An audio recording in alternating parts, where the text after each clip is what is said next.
예, 용량이 차가지고 끊어져서 그래서 다시 또 이렇게 시작을 합니다. 네, 내 아이가 못마땅하고 정말 집안에서 말썽을 피우고 이렇지만 그 내가 어떤 대접을 하느냐에 대해서 그 아이는 밖에 나가서도 또 그 대접을 받도록 본인이 행동을 그렇게 하는 경향성이 있거든요. 그래서 우리 속담에 집에서 새는 벼가지 나가서도 샌다. 그런 속담이 바로 이런 그래서 집안에서 내 아이를 어떻게 대접을 하느냐 나의 눈에 비친 우리 아이, 그 아이에 대해서 내가 피드백을 어떻게 긍정적으로 하느냐, 부정적으로 하느냐에 따라서 그 아이는 밖에 나가서도 또 다른 사람과의 관계에서 그런 부정적인 대접을 받을 수도 있고 긍정적인 대접을 받을 수도 있다. 그 평가도 받고 대접도 받을 수 있다. 이거를 이제 설명을 해드린 거죠. 이제 세 번째 주관적 존재로 가겠습니다. 인간은 아들러는 주관적 존재다 이렇게 봤어요. 그래서 현실과 상황을 갖다가 주관적 관점에 따라서 달리 해석하며 그래서 개개인은 주관적 현실을 가지고 있다. 이것은 바로 인지행동치료에서 내가 내 안경을 갖다가 어떤 안경을 쓰고 있느냐에 따라서 같은 상황과 꽃이라도 그것을 예쁜 꽃으로 볼 수도 있고 아니면 화가 나는 꽃으로도 볼 수 있고 그리고 그 상황에 대해서 내가 판단할 때 긍정적으로 기분이 좋을 수도 나쁠 수도 있어요. 그래서 어떤 사람은 꽃을 보고 즐거움과 행복을 느끼지만 어떤 사람은 불쾌감이나 우울감을 경험할 수도 있어요. 그것은 예를 들자면 이제 딸을 둔 딸바보 아빠가 꽃만 보면 그 딸 생각을 하고 꽃을 사다 주면서 너는 이 꽃처럼 아름답게 크거라. 그리고 모든 사람에게 꽃처럼 사랑받아라. 그리고 모든 사람에게 즐거움을 주도록 이렇게 자랐으면 좋겠다. 너는 사랑스러운 내 딸, 세상에 둘도 없는 나의 딸. 그러면서 꽃을 이렇게 아빠가 사다가 줘서 그걸 받고 아빠하고 대화를 나누고 그런 사람이라면 딸이라면 꽃을 봤을 때 어떤 생각이 들겠어요? 아빠가 나를 사랑하고 늘 이렇게 뭐 한 달에 한 번이라도 한 번 꽃을 사다 주면서 아빠가 이 꽃처럼 아름답게 자라라 이런 그 소원을 담고 나를 갖다 그렇게 귀하게 여겼기 때문에 꽃을 보면 아빠가 생각이 나고 추억이 생각나고 즐겁겠죠 기분이. 그런데 어떤 사람은 어떤 친구는 늘 제 집에서 말썽 부리고 형제 중에서 제일 못난이 역할을 하고 그래서 이제 엄마한테 미안해서 꽃을 사가지고 엄마한테 갖다 드렸더니 엄마가 꽃을 던지면서 이 바보 같은 놈아 내가 언제 너더러 꽃 사달라고 했냐 네 하는 거나 잘해라 이런 식으로 이제 또 엄마한테 이제 거부 거절 이렇게 이제 경험이 있었다면 어떻겠어요? 똑같은 꽃을 보지만 그 꽃을 보면서 느끼는 그런 어떤 본인의 믿음, 생각, 감정 이런 게 다 다를 수 있다는 거죠. 이걸 갖다가 이제 현상학적인 걸로 이렇게 이제 이야기를 해요. 같은 것을 사건과 상황은 같지만 그것을 내가 바라보고 해석하고 느끼는 거는 다 다를 수 있다는 거. 이것이 이제 현상학적인 관점입니다. 그래서 상황과 현실을 보기 위해서 이 내담자가 어떠한 인지도식을 가지고 그 상황과 현실을 바라보는지 이런 거를 이제 찾아내시는 거죠. 네 번째가 이제 창조적인 존재죠. 아들러의 관점에서 인간은 창조적이고 창의적인 존재, 특별한 존재, 독특한 존재 이렇게 봤습니다. 우리는 창세기 1장 26, 27절에 하나님의 형상과 모양을 닮은 삼위 하나님께서 그 형상과 모양을 닮은 자녀로서 우리가 지음을 받았죠. 근데 똑같은 사람은 아무도 없잖아요. 그래서 개인마다 다 독특하고 특별하지요. 우리는 그럼으로써 하나님의 말씀으로 창조를 하신 것처럼 우리도 각각의 그런 창의성과 창조성을 가지고 있는 존재로 스스로 결정하고 상황을 해석하면서 미래를 변화시켜 나갈 수 있다. 그래서 아무리 오래되고 고질적인 문제를 가진 내담자를 할지라도 새로운 행동을 변화를 받아서 취할 수 있고, 문제가 되는 감정이나 태도나 생각을 버리고 새로운 양식을 갖다가 대처 양식을 시도할 수 있다. 그래서 이제 또 PPT를 한번 볼까요? 네, 주관적인 존재에서 제가 이미지를 넣고요. 창조적인 존재에서 새로운 대처 형식을 시도할 수 있다. 그래서 이렇게 이제 여기 전구가 아이디어가 반짝 떠오를 때, 그리고 이제 그 아이디어를 갖다 적용해서 무언가를 만들어내기도 하고요. 그리고 저렇게 코스모스 꽃을 갖다가 이제 다양한 색깔로 만들어서 피워내기도 하고, 그 다음에 성경을 나오는 그런 장면들을 저렇게 성당 안에, 네, 유럽에 가니까 저렇게 성당에 있는 걸 봤습니다. 저렇게 이제 만들어낼 수 있는 창의적이고 창조적인 존재라고 볼 수가 있겠습니다. 네, 아들러의 주요 개념으로 보겠습니다. 첫 번째가 사회적 관심, 두 번째가 생활 양식, 그 다음에 세 번째는 네, 중요한 CS, 네 번째가 열등감, 굉장히 중요해요. 열등감에 대해서. 그리고 다섯 번째가 출생 순위, 이렇게 했지. 여기까지가 이론입니다. 그 다음에 이제 치료 기법이 나와요. 네, 첫째, 사회적 관심을 보겠습니다. PPT 56쪽입니다. 인간은 서두에도 나왔어요. 소속감을 추구하는 사회적 존재다. 우리는 가족이라는, 또 학교, 네, 교회, 그 다음에 내가 어디에 운동센터에, 아니면 네, 나아가서는 우리 동네, 네, 대방동, 아니면 신림동, 이런 식으로 이제 소속돼 있고, 그러고 더 나가서 대한민국이라는 국가에 소속돼 있듯이 이렇게 소속감을 추구하는 존재로서 사회에 이제 참여해서 타인에게 기여할 수 있는 이타적인 측면을 강조를 했습니다. 그래서 타인에 대해서 공감하고 이해하고 또 배려하면서 소통할 때 일체감을 느낄 수 있고요. 그러므로 인해서 외로움과 고립감을 덜 느끼고 건강하고 적응적이며 행복감을 느낄 수 있다. 그리고 지역사회에 대한 감정과 우정, 동료애, 그리고 이웃사랑 등 타인지향적인 사람이 훨씬 정신적으로 건강하고 행복하다고 이렇게 얘기했습니다. 이것이 이제 사회적 관심이 있을 때 우리는 자기 혼자만 사는 게 아니라 이렇게 여러 사람과 어울려 살 때 훨씬 행복한 걸 얘기를 했죠. 그것이 가족, 또래, 교사와의 관계를 통해서 어린 시절부터 발전을 해서 그것이 일반화시켜서, 제가 서두에 얘기했듯이 내적 표상, 그걸 가지고 일반화시켜서 모든 사람들, 그것이 나의 세계관이 돼서 모든 사람들한테 이제 적용하고 관계를 형성하고, 그래서 그것이 인류에 대한 관심으로 이렇게 이제 확장된다고 이렇게 얘기를 했습니다.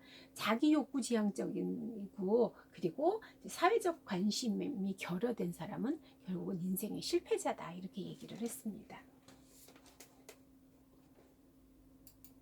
생활 양식을 보겠습니다. 네, 이미 애들이 아동 유아기 때 형성이 이 생활 양식이 형성이 돼요. 그래서 제가 서두에 얘기했잖아요. 아들러가 의사가 되기로, 나는 저런 의사가 되지 않을 거야. 5살 때 그 병원에서 폐렴 걸려서 죽을지 살지도 모르는 그 상황에 있는데, 이제 상태가 안 좋으니까 의사가 아버지를 불러서 가망이 없으니까 이제 준비하세요, 이런 이야기를 듣고 나는 저런 의사가 되지 않겠다고 그때 결심을 했다고 그러잖아. 이것이 삶에 대한 방향성과 목표를 달성해가는 행동 방식과 그 다음에 습관을 이제 개발해 나가는 거게 되죠. 삶을 영위하는 근거, 내는 기본적 전제와 가정, 개인의, 이것이 초기 발달과 독특한 그 생활 양식은 자아 개념이라든지 자기에 대한 가치감이라든지 그런 어떤 태도를 형성해서 그 생각과 느낌과 행동의 기반이 되고, 그리고 이제 본인이 가지고 있는 열등과 보상을 위한 행동이 생활 양식으로 이어진다고 그래요.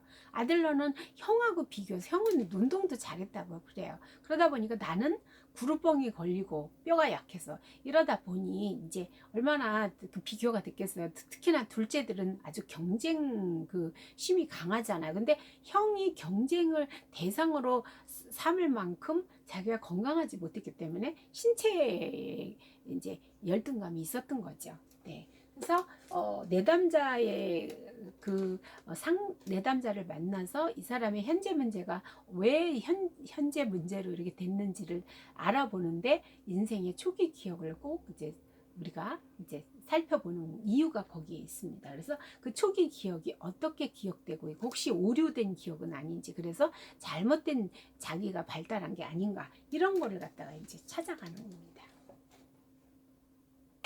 네, 보세요.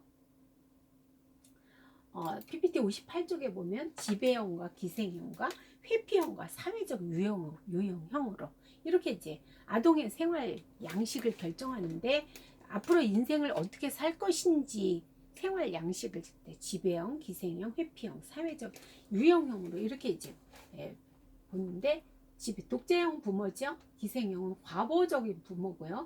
회피형은 비교, 비난, 깎아내리는 부모고, 사회적 유형은 민주적인 부모 유형으로 들어갑니다.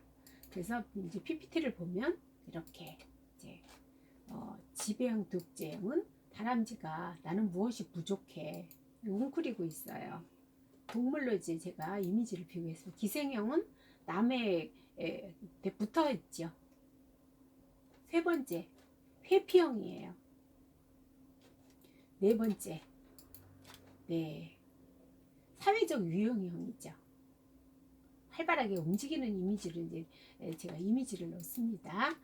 생활 양식에서 이제 여기 독재형, 권위적 양육 태도의 부모님, 타인에게 지배를 하려고 그러고 통제적이고 복종을 요구하는 그런 생활 양식을 갖게 되고, 기생형은 부모의 과잉보호적인 양육 태도로 인해서 타인에게 의존하고 기대며 독립심이 부족해요. 노력 없는 이제 삶의 태도를 이제 갖게 되죠. 회피형은 또 이제 앞에 얘기했듯이 이렇게 깎아내리고 비난하는 부모, 이런 소극적이고 그 집의 아이는 소극적이고 부정적인 특징을 가지고 도전도 못하고 자신감도 부족하고 문제에 대해서 직면도 못하는. 네, 그래서 나는 못나니. 네, 이렇게 이제 생각하게 되죠. 사회적 유형은 민주적이고 자율적인 부모로 사회적 관심과 활동 수준이 높고요. 자신과 타인의 욕구를 충족하면서 협동할 줄 알고요. 긍정적이고 성숙하고 건강한 개인으로 볼 수가 있습니다.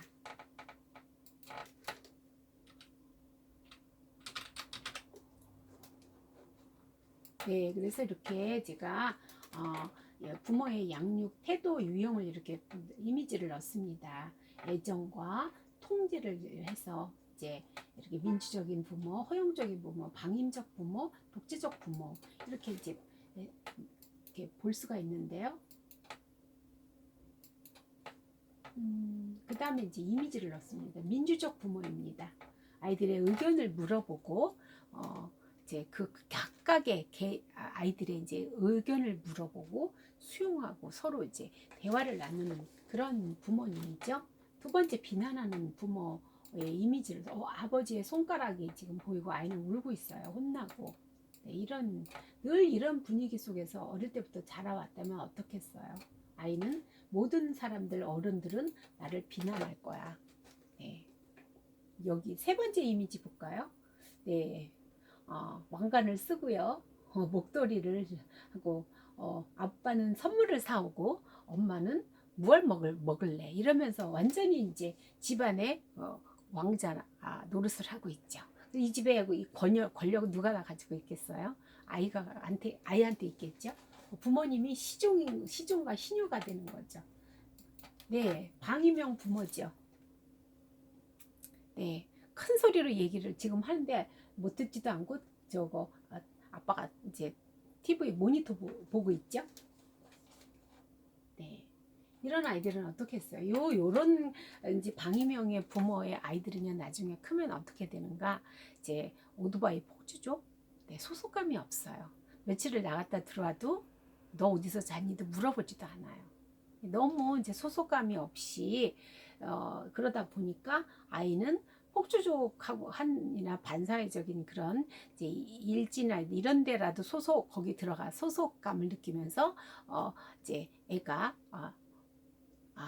나를 받아주는 데가 있구나. 그래가지고 청소년기에 그렇게 많이 이제 방황하고 이러는 이제 아동 청소년이 될 수 있습니다. 그리고 이런 부모의 양육 태도는 이렇게 강박적이고 정신 분열적인 이런 이제 사람으로 이제 자라날 수가 있죠. 네, 그래서 부모 아동 상담을 할 때는 부모의 양육 태도 유형 검사를 해보시는 게 굉장히 도움이 되고, 또 이걸 안 하더라도 부모님이 이제 그런 걸 물어봐서 어떤 양육 태도를 가지고 내 아이가 어떻게 자라기를 원하시는지 이런 거를 이제 상담을 통해서 알고, 그리고 그런 양육 태도로 인해서 아이에게 미치는 영향이 지금 현재 문제와 어떤 연관성이 있을지 이런 거를 이제 알게 되죠. 네, 여기에서 이제 볼게요. 중요한 CS가 나와요. 페이지 136페이지를 볼게요. 용기, 그 다음에 관계, 유능감, 가치, 요거를 보겠어요. 중요한 CS는 유아 베트너의 건강하고 성공적으로 적응한 아동들이 가진 신념에 관한 연구에서 도출된 개념으로, 중요한 CS는 건강한 아동들이 가지고 있는 긍정적 목표나 건설적인 신념들로, 지금 말씀드린 요게 이제 용기를 볼게요. 자신이 가진 어려움, 문제, 과업에 직면하고 새로운 일에 도전하는 씩씩함과 의지. 이런 아동은 두려워도 기꺼이 도전하고요. 도전의 결과로 성취감을 느끼면서 기술을 향상시키죠. 반대로 용기가 없는 아동은 두려움에 압도돼서 새로운 활동이나 도전을 갖다가 망설이고 거부하고 이러죠. 그리고 이런 아들은 애들은 의존적이고 우울하면서 열등감에 지배를 받는 경향이 있습니다. 치료사는 아동이 용기를 가지도록 격려하고 지지해서 아동이 할 수 있는 일을 갖다가 본인이 하도록 책임을 돌려주는 이런 이제 태도로 같이 놀이를 해야 되죠. 관계는 소속감을 느끼고 원만하게 사회적 관계를 형성하고 유지하는 아동은 안전감, 그 다음에 소속감, 정서적 안정을 가지고 있어요. 그래서 그런데 반대로 그렇지 못한 아동들은 협동이나 타협의 가치를 깨닫지 못하고 사회적 기술을 발달시키지 못하죠. 당연히. 그러다 보니까 자신의 소중함도 인식하지 못하고 그래서 치료사는 아동이 관계라는 중요한 목표를 치료 과정에서 경험할 수 있도록 온정적으로 상호작용해 주어야 된다. 놀이치료에서 이 관계 굉장히 중요해요.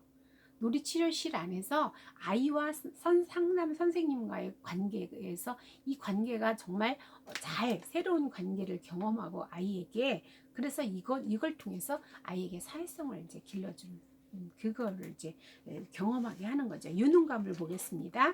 자신의 능력에 대한 신뢰, 자기 효능감, 어떤 일을 해낼 수 있다는 믿음. 이것은 이런 아동은요, 이 유능감 있는 자기 확신이 있죠.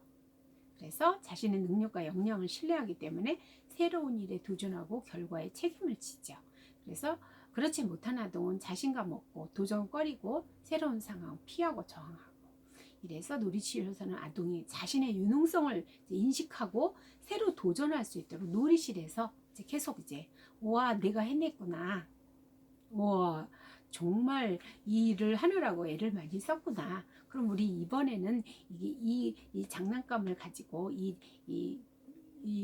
연장을 가지고 오늘은 이걸 만드는데 다음번에 우리 좀 더 큰 걸 한번 만들어 볼까? 이런 식으로 해서 새롭게 계속 성취감을 느끼도록 이렇게 하는 게 중요하죠. 가치를 보겠습니다. 자신의 가치와 중요성에 관한 인식과 믿음이죠. 그래서 자신의 가치와 소중함을 인식하고 있는 아이들은 밝고 건강하죠. 자신감이 있고 안정적이고, 그러면서 타인도 또 소중하게 여기고 관심도 보이고, 그러니까 사회적 관계가 잘 될 수밖에 없어요. 반대로 자신의 가치를 잘 모르는 애들은요, 불안해하고, 그리고 그 가치를 증명하기 위해서 오히려 지나치게 애를 쓰고, 또 그러고 부정적으로는 행동을 하죠.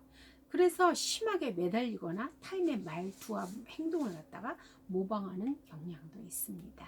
네 번째가 열등감입니다. 사람은 누구나 열등감을 가지고 있습니다.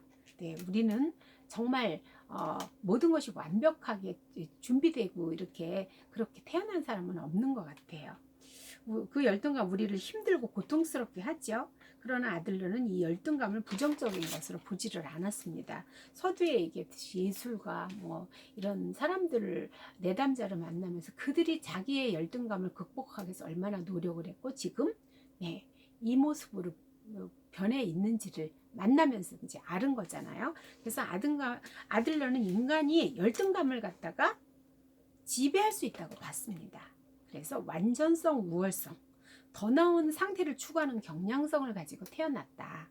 그래서 열등감을 느끼면서 다른 사람은 더 완전 다른 사람보다 더 완전해지고자 노력한다. 그래서 이제 모든 사람이 근데 열등감을 다 극복하지는 못하는 거잖아요. 그러다 보니까 열등감을 극복하지 못하고 거기에 지배를 받으면 정신병리 및 문제 행동을 겪을 수밖에 없는 그런 문제. 그래서 열등감으로 인해서 또 반대로 지나치게 우월성을 추구하다 보면 쫄뚝파리 같은 그런 사람으로 보일 수 있죠. 그래서 이제 파괴적인 생활 양식을 형성해서 내 사회적 관계에 이제 어려움을 이제 겪게 되죠. 그래서 치료사는 아동이 열등감에 빠져들어 좌절하거나 또 지배되지 않도록 격려하고 열등감을 우월성 추구의 동력으로 이렇게 이제 만들어주는 역할을 이제 도와야 되겠죠. 그래서 열등감의 원인을 갖다가 세 개로 또 나눴습니다. 기관 열등감, 과잉 보호, 양육 태만. 네. 이렇게 이제 근데 기관 열등감 신체 외모 건강에 대한 이제 불만족감이죠. 그래서 병약하고 이제 질병이 있고 외모에 대한 거 이런 것이 이제 열등감을 야기한다고 했고요. 과잉 보호 부모가 너무 자녀를 갖다 과잉 보호를 하다 보면 내 모든 것을 대신 해주는 거예요. 이러다 보니 아이는요 떠나지도 못하고 그리고 굉장히 열등감이 많아요.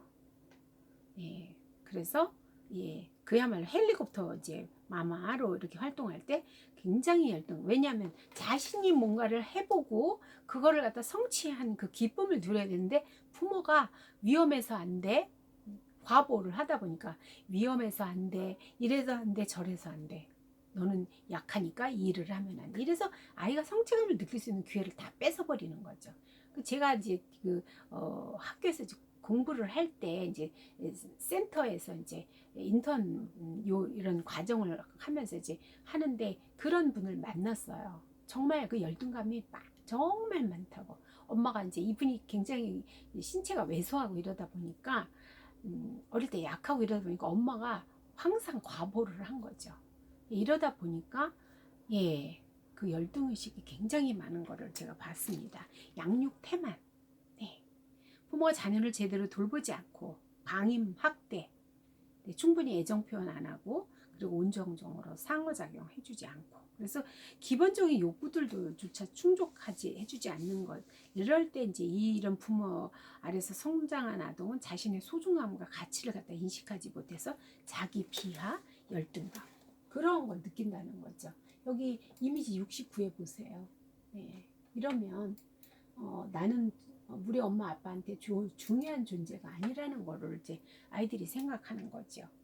네, 그래서 열등감을 좀 더 교과서 외로 제가 이제 다뤄봤는데 열등감은 다른 사람과 비교를 통해서 이제 느끼는 네 그리고 내가 더 이제 못났다고 느끼는 거죠. 그래서 이를 극복하고 우월한 자기 완성을 추구하면서 사회적 맥락 안에서 변화하고 발전할 수 있는 게 열등감이다. 그래서 아들러는 인간의 창조적 성장의 원천이 된다고. 그리고 이것이 자기 완성을 위한 필수 요건이다. 이렇게 이제 봤습니다. 네. 아들러가 실제로 자기가 그걸 열등의식을 극복한 사람이기 때문에 이렇게 이제 이론을 이제 정립했죠. 그래서 항상 만성적인 감정이에요. 이게 다른 사람에 비해서 자기가 뒤떨어졌다, 능력이 없다 이렇게 생각하는 일시적인 감정이 아니라 만성적인 감정이기 때문에 이게 파괴적이라고 볼 수 있는 거죠. 그리고 자기 자신이 무능하고 무가치하다 이렇게 여기면서 무의식 속에서 자기를 부정을 하고요.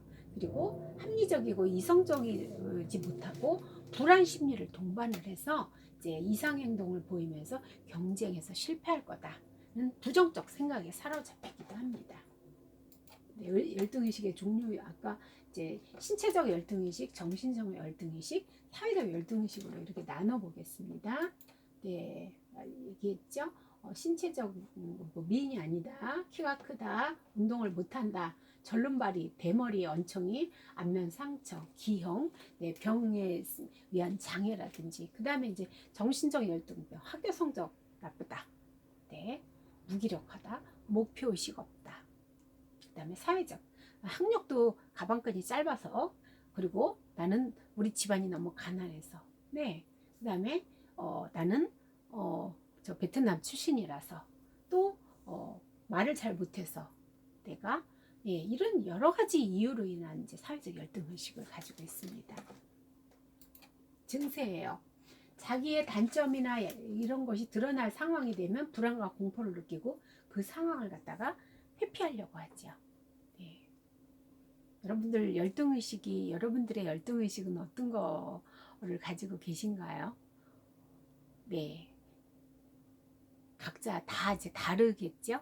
근데 우리는 아까 얘기했듯이 신체, 정신적, 사회적 열등감, 그 중에 하나는 거의 다 가지고 있을 수 있어요. 그것이 열등감이 내 거는 맞거든요. 그런데 그 열등감을 갖다가 우리는 어떤 사람은 패배의식에 젖어서 살고 어떤 사람은 그걸 극복하기 위해서 노력을 해요. 그래서 우리 속담에 작은 고추가 맵다. 네, 이것이 이제 열등감을 극복하는 사람들의 그걸 갖다가 이제 속담이 나온 거거든요. 그래서 성격이 이제 이게 소극적이고 주저주저하고 겸손한 것 같이 보이고 고독을 사랑하며 내성적이기 쉽고 때로 공격적이고 의식적 무의식적으로 보상을 하려고 합니다. 그리고 네, 학력 열등감을 가진 사람이 부자가 돼서 여바라는 듯이 이제 이렇게 큰 소리를 치면서 행동하고, 학교 성적이 불량한 학생은 또 오히려 이제 말썽을 피워가지고 오토바이를 뭐 훔쳤다든지, 네, 이런 식으로 이제 해가지고, 네, 교사에게 이제 이렇게 짠, 네가 나를 갖다가 당신이 나를 무시하는데 나는 그렇게 그런 사람이 아니야. 근데 그걸 증명해 주는 걸 긍정적으로 해야 되는데 부정적인 걸로, 청소년기의 특징이죠. 네. 그래서 자신을 갖다가 남한테 보여주는 거 정말 어려워하지요. 숨으려고 하는 그런 행동 패턴을 보여요. 그래서 이제 늘 의식적 무의식적으로 열등의식을 갖다가 보상하려고 그러는 심리가 이제 있다고 했잖아요. 그래서 보상이 생겼을 때, 과보상이 생겼을 때는 이제 그걸 극복을 한 거죠. 그래서 그 데모스테네스 사진을 제가 넣었는데, 그리스 말더듬이가, 네, 그리스 제일의 변론가가 된 거예요. 여러분들은 열등의식을 극복하신 혹시 그런 경험이 있으신가요? 네, 저 같은 경우는 저는 이제 어릴 때부터 몸이 좀 약한 편이었어요. 초등학교 6학년 때 24kg. 우리 반에서 가장 베리베리한 이제 아이 중에 하나였거든요. 담임 선생님이 이제 체중계에 올라가니까 이렇게 보더니 이 녀석아 많이 좀 먹어라 이제 이렇게 얘기를 하셨어요. 그런데 지금은 이제 뭐 그렇다고 제가 뭐 특별히 이제 건강하진 않지만 나름 이제 신경을 좀 쓰면서 먹는 것도 조심하고 이렇게 해서 지금은 건강한 편이고요. 네, 건강해 보이죠? 네, 그리고 이제 저한테 신체적인 열등감은 뭐가 있을까요? 제가 키가 이제 많이 안 커서 크게 열등감이죠. 그래서 저는 이렇게 키가 한 70 정도로 이렇게 크고 이런 사람 보면 되게 부러워요. 그렇지만 이거는 내가 수용해야 될 부분이기 때문에, 네, 아쉽기는 하지만, 네, 그래서 또 공부하고 싶어서 공부해서 이제 다른 쪽으로 이렇게 했으니까, 네, 열등감을 이제 극복했다고 볼 수 있죠. 여기 이제 열등감 PPT 80을 볼까요? 내가 내 키에 대해 느낀 열등감은 어디까지나 타인과의 비교. 다시 말해 인간관계를 통해 만들어낸 주관적 감정이었네. 네, 그렇게 철학자 이게 이 책에 나오는 내용들이에요. 앞에 소개한 책에 그리고 이제 나는 내가 키가 작다는 생각을 하지도 않았을 테니까 비교를 키 큰 사람이 없었다면 내가 키 작다는 걸 이제 비교 안 했다고 얘기를 했죠. 자네도 지금 이런저런 열등감에 괴로워하고 있겠지. 하지만 그것은 객관적인 열등성이 아니라 주관적인 열등감. 그걸 이해해라. 그래서 이제 요컨대 청년이 우리를 괴롭히는 열등감은 객관적 사실이 아니라 주관적 해석이라는 건가요? 그랬더니 그렇다고 이제 얘기를 하죠. 그러면서 뭐라 그러냐면 밑에 보면 내 키에 대한 오히려 내 키를 장점으로 볼 것인가 단점으로 볼까 하는 것은 모두 주관적 문제에 달린 거다. 그래서 어느 쪽이나 선택할 수 있지. 이렇게 이제 대화를 나누는 거죠. 그래서 이 키가 작다는 건 다른 사람을 갖다가 편안하게 해줄 수 있다. 위압감을 주지 않으니까. 네. 과부상을 한 대표적인 인물이 나폴레옹이라고 볼 수 있죠, 여러분들. 나폴레옹은 키가 굉장히 작았다 그래요. 원래 이제 이 사진은 말을 타고 넘는 사진으로 이렇게 이제 그렸지만 노새를 타고 넘었다고 합니다. 베르나르 협곡을 넘는 나폴레옹. 그 다음에 이제 그 다음 사진 보면 전투 나폴레옹 울름 전투 나폴레옹 항복하는 오스트리아군. 네. 나폴레옹 프랑스 사람인데 유럽을 갖다가 이제 다 점령했잖아요. 그렇게 해서 그 능력으로 이렇게 이제 유럽을 이제 점령을 했죠. 여기 또 이미지가 나와요. 83쪽에 보면 더 리더라는 영화인데 여러분들이 이 영화 한번 보세요. 얼마나 글을 몰라서 열등의식에 사로잡혀 있는 이 여자와 또 이제 남자의 이야기인데, 네. 비밀을 지키기 위해서 모든 걸 버리려는 여자와 또 사랑으로 그 비밀을 지켜주려는 남자. 그래서 이 내용이 제가 이제 장신대에 이제 그날 학회가 수치심 네 이걸로 이제 학회가 열려서 그때 갔었어요. 그랬더니 이 영화를 대학원생들이 이제 보여주더라고요. 이렇게 편집해서 전체를 다 보여주는 게 아니라 시간을 맞춰야 되니까. 그래서 이게 나왔는데 그 여기에 나오는 주인공이 이제 한나가 10대 소년하고 이제 사랑에 빠지는데 어느 날 그냥 없어져 버려요. 감옥에 간 거예요. 예. 근데 이 여자가 감옥에 안 갈 수 있는데 그 자기 열등감을 밖에 드러내지를 못하는 거죠. 자기 그 열등감은 앞에도 나왔잖아요. 그것이 드러날 상황이 됐을 때 사람들은 네, 그야말로 너무너무 드러나는 게 세상에 그게 드러나는 게 너무 무섭고 싫으니까 끝까지 함구를 한 거죠. 그래서 감옥을 가서 몇십 년을 살아요. 인생을 갖다가 그냥 열등감에 담보를 잡히는 거죠. 왜 유대인 그 핍박에 이 여자가 가담이 해서 했다는 누명을 쓰고 이제 감옥을 갔는데 자기는 나는 글씨를 몰라요. 그래서